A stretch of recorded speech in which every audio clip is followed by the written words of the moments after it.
Either you serve my husband or get out of my house. My daughter's voice didn't tremble. It cracked like a judge's gavel, final, cold, rehearsed. I looked at her, really looked.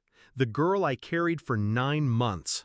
The child whose fevers I nursed through nights while her father vanished into bottles. The teenager who cried in my arms when her heart was broken. She was gone.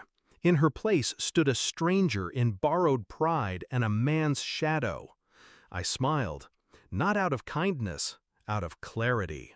Then I turned, picked up my suitcase, and walked out without a word.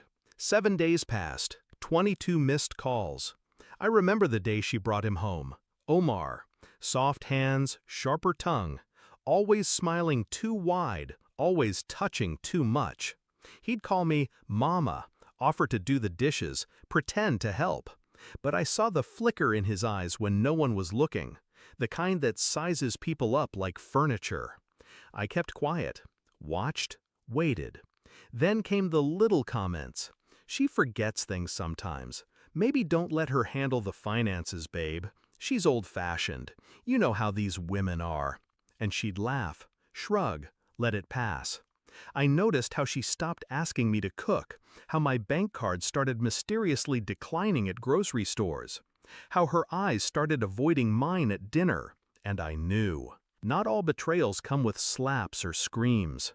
Some arrive slowly, erode your place inch by inch until you're just in the way. When she shouted at me that day, he didn't even blink, just leaned back on my couch like it was his throne. He didn't say a word. He didn't have to.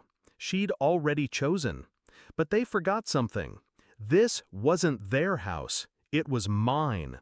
Bought and paid for with 40 years of broken knuckles, double shifts, and denied dreams. My name on every deed. My sweat under every tile. But I left it all behind. Not out of defeat, out of design. The next morning, I called my lawyer. 2 signatures, 1 certified envelope. The house was no longer a gift. I had never transferred the title. I was only letting them live in it. And now I wasn't. Eviction papers arrived on day 4. On day 5, the locks were changed. Day 6, the utilities cut. Day 7, I sat by the window of my new apartment, smaller, quieter, but mine, and watched my phone light up.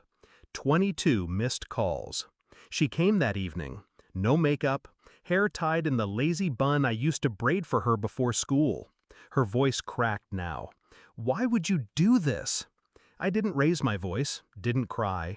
You told me to get out of your house, I said. So I did. But we have nowhere to go. Omar has family, doesn't he? I asked. She flinched, just for a second. Then I stood, walked to the kitchen, and pulled out the envelope I'd prepared. Bank statements. The ones Omar thought I'd never find. The quiet transfers from her account to his. The money he drained while convincing her it was for investments. Proof that my daughter hadn't just lost her mother, she'd lost herself. I handed her the papers. She didn't even open them, just held them like they were burning through her skin. I watched her leave. No drama. No final words. The silence was enough. Now, I sip tea in the mornings with the sun warming my shoulders. I volunteer at the local library.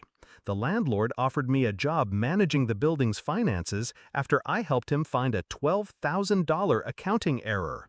I laughed, told him I was retired from saving people who didn't listen. As for my daughter, she'll be okay, eventually, because I didn't do this to destroy her. I did it to remind her what not listening costs. Next time she chooses who to trust, she'll remember the woman who walked out with nothing but a suitcase and left with everything.